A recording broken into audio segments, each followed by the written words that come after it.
So I want to introduce one of my favorite people, and I don't say that loosely. Where do I go? Down there? Below your picture. Below my picture.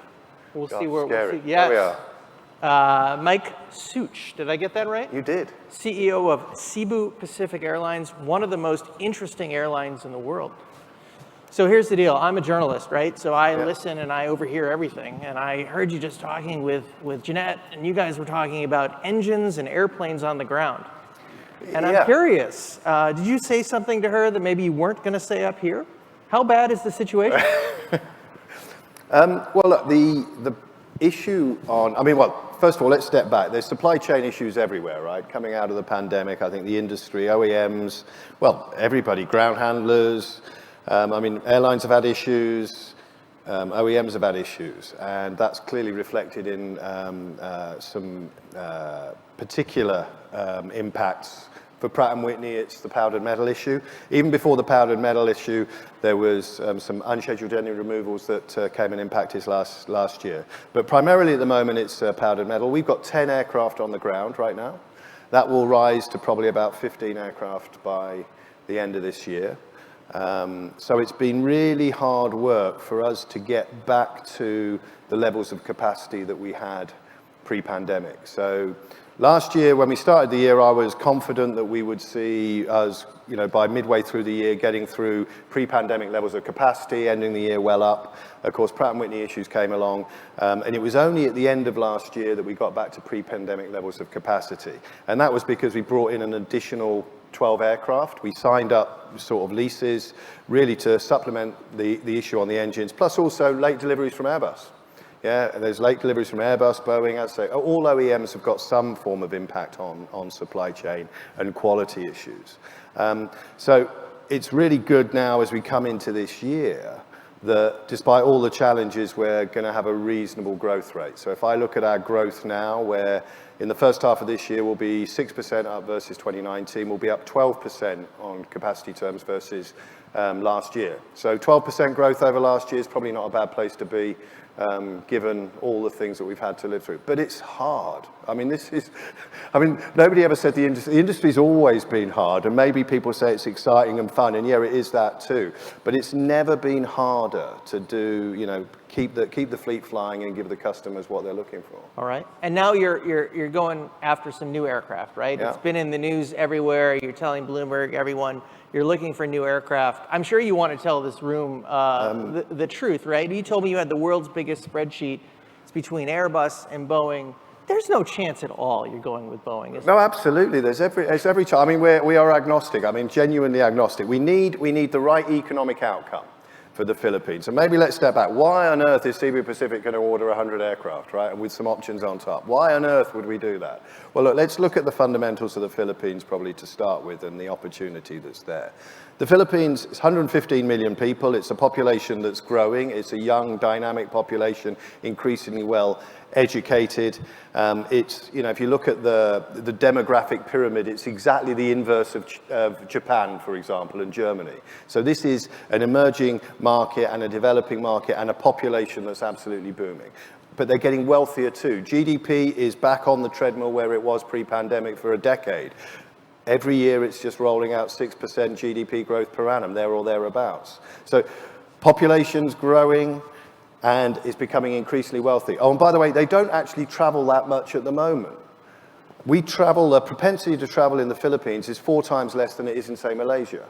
So there's upside there too. Oh, unless we forget, it's an archipelago, right? So you need aircraft to get around, just if you're traveling domestically, which is, by the way, we look at domestic as being one of our most important parts of our business. But if I draw a circle, 4 hours flying time around Manila, there's 2 billion people. So look, there's a lot of opportunity here for the Philippines fundamentally, and of course, an airline then that is in the Philippines. Now, we currently are about 55% domestic market share. And we want to maintain our relevance as we go through, the next 10, 20, 30 years. So if the Philippine market is going to grow, then we've got to make our investment in capacity to do that. But one thing I haven't mentioned yet, there are some game changers, or a specific game changer that's happening in the Philippines now, which is about infrastructure. It's always been really the Achilles heel in the Philippines. The infrastructure is not great. I should say, actually, Manila Airport in the last year and a half has been pretty well run compared to in the past. So the experience in Manila Airport, you smile, you've obviously been through there, right? So I've heard about it. You've heard about it, right? I mean, for many years it was voted, very much towards the bottom of the list in terms of world's favorite airport, but it's got better. But that is now about to be privatized. In fact, it's just been awarded, so that's going to be privatized. They're going to increase slots. There's investment that's going to come in, and facilities and service will improve. So that's in the short to medium term, so there'll be some capacity there. The next game changer, though, is there's going to be another Manila airport, Bulacan, which is being built just to the north in Manila Bay. This is going to be like the Narita is in Tokyo. So the existing airport will be like the Haneda. So when this new airport comes on, it's not like I'm going to move my existing fleet from Manila over to the new one. I just need to get a new fleet to go into the new one. And as I say, if we want to maintain our relevance, thereabouts, 50 to 60% market share, we've got to get some aircraft. Oh, and it's not just about Manila. The regions themselves, the regional airports are developing. So in the last 12 to 18 months, an example would be the airfield that's just, I've forgotten the name of the airfield now because I was just in a full flow. But we've seen regional airports just growing up, which are now allowing international carriers to come in direct, to bring people direct, it's Bohol, by the way, direct to the beaches, right, rather than having to transit through Manila. Now, these are places that we should be setting up our own bases so that we can go and fly to Korea, Japan, Singapore, etc., to bring these people in. So there's a number of infrastructure areas that on airfields, on airports, that have changed or about to change fundamentally. And so if that's going to happen, we've got to play a part in it. So we need more aircraft. Now, come back to the final point. I was going to bring you back to that question. Why Boeing? Why are Boeing in the Because mix? you want a better deal from Airbus. We want a better deal. No, we want a best deal for the people, right? Because fundamentally, price is always going to be important. Yeah, wealth levels, whilst they're growing and they're growing rapidly, they're still way off in absolute terms of, say, where you are in Singapore or in the Western nations. So price is extremely important. So we've got to make sure we get the right deal either from Boeing or from Airbus, and indeed whatever combination it is with the engine manufacturers. Now, if we look at where the growth is coming, everyone talks about two things. They talk about economies of scale and they talk about location when you're looking at where you're putting your assets. So we've already got enough economies of scale on Airbus. When we complete the order that we've currently got with NEOs, we'll have 47 NEO aircraft. We've got the economies of scale we want. Oh, and by the way, they're mainly located around Manila, the existing Manila. So the new order, which will primarily be, a lot of it will be based in Bulacan to the north, can be, the location is different, and it can get its own economies of scale as well. So I can genuinely look at both. So we've absolutely got a fair, straight race in this, and we are agnostic. May the best man win, and it's all about the economics, because I've got to get the right price so I can get the fares as low as they need to be to make sure that we support the Philippine opportunity. All right. A really long answer to a very simple question, but I think it needed a bit of context. Thank you for answering it. So we spoke on Sunday. It was Sunday for me in Los Angeles. It was Monday for you. And you said you're very proud of the fact that you're making modest margins at the airline. You're making money, but you're not making nearly as much money on a margin basis as before the pandemic. What has changed? I mean, you talk about supply chain issues, but it must be more than that, right? Well, I think if you... I'm going to, again, give you a bit of context to what's going on, certainly in this part of the world, because you're seeing, it's a very distorted market at the minute. You're seeing, or a strange market, however, certainly however you want to frame it, but you're seeing long-haul carriers in Asia, particularly ones offering premium products, doing incredibly well. And some of these are legacy carriers that pre-pandemic really struggled to make money, and yet they're now in the top tier in terms of profitability. And this is primarily, and by the way, the ones that were good before the pandemic are also making money. So look at Singapore Airlines is making record profits. Now, the fundamental driver of all this is the fact that capacity hasn't been reinstated in a number of the markets. So a key example would be Asia to the US. Capacity is down still, Asia to the US, about 15%.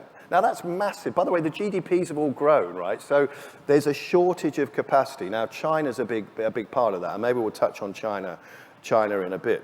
But that's the story for the legacy carriers. If you're looking at the LCC carriers generally in this part of the world are having a much tougher time of it. And frankly, there's probably one or two of us that are genuinely making money, I would say. We're one of them. As you said, where margins not quite at the levels that we made in the 5-6 years running up to COVID. This year, we think we're going to get back to those levels of margins again. But one of the fundamental issues is the fact that some of the input costs have gone up. So fuel is about 50% higher than it was in 2019. It was around, MOPS was about 70, it's now about 100 to 105. And also FX has been a change as well. The peso is about 10% devaluation versus the dollar in that time. About 65% of our costs are dollar based. But we've got to fight against that, and we have been able to increase our fares. But don't get me wrong, we can't get away with putting our fares up to the level that people are seeing fare price rises on trans-Pacific flights. Because the majority of our traffic is still domestic, where 70% of our market is domestic. Those Filipino consumers have got increasing propensity to fly. They're increasingly wealthy, but I can't put my fares up by 50 or 60%. I might be able to put them up a reasonable amount, but it's just not enough to compensate for those other issues. And finally, because of all the supply chain issues, I'm carrying the costs of additional contingency that I'm having to put into the business. So these are factors that we're having to come to terms with. Now, we're getting better at managing all of this, and through all of, the managing it last year, through bits of suffering that we went through, we weren't able to deliver as product at certain points as consistent as we'd like. We're now a better operation now, I think, going through this year. We're better optimized. We brought in some efficiencies in the right place, while still maintaining the contingencies, so I think we can get back to the margins that we were before. But what I'm saying, that's why I say it's hard. We've never worked so hard to get back to where we are now. But I think there's a lot of maybe confusion out there, or a belief that the airline industry is doing fantastically and everyone's printing money. Now, there are certain segments of the business, long-haul segment here in Asia, I think is doing extremely well for a number of carriers. And in other parts of the world, they're seeing perhaps a golden age of revenue, But it's not the case universally for all segments. For Asia and LCCs, it's hard. But we're pleased to have our head above water and making reasonable returns last year, and we should be making very good returns this year. Great. Perhaps from last year that I am fascinated by a certain airplane in your fleet. It would be the 459-seat A330neo. 459-seat, yeah.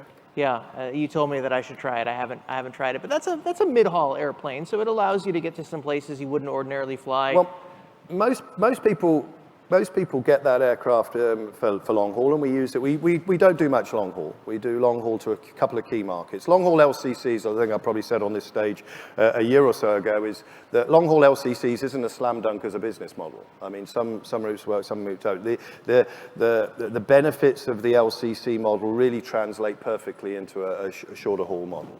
And we use the 330 primarily in short haul. It's a big short haul bus. It's 459 seats. And just for the record, it is, in absolute terms, without question, it has the lowest unit seat costs of any commercial jet out there.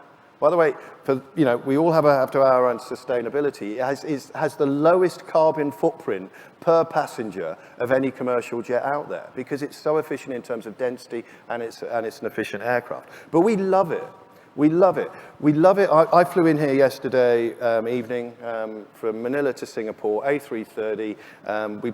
There was probably maybe 3 or 4 seats left on the flight. It was well into the 90%. Absolutely perfect for that, because we're talking it's basically 2 A321s, but it takes one slot. It takes up one slot in Manila, which is still a very, very slot-constrained airport. So in fact, most airfields in Asia, certainly the big metropolises, are very, very slot constrained. So it's got great economics, and it also gives you the ability to carry extra capacity, but only using one slot. All right, maybe someday I'll try it.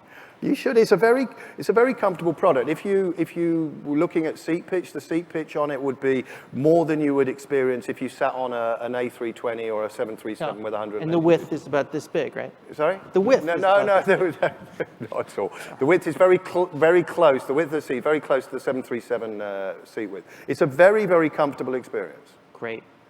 All right. Should we invite the panel?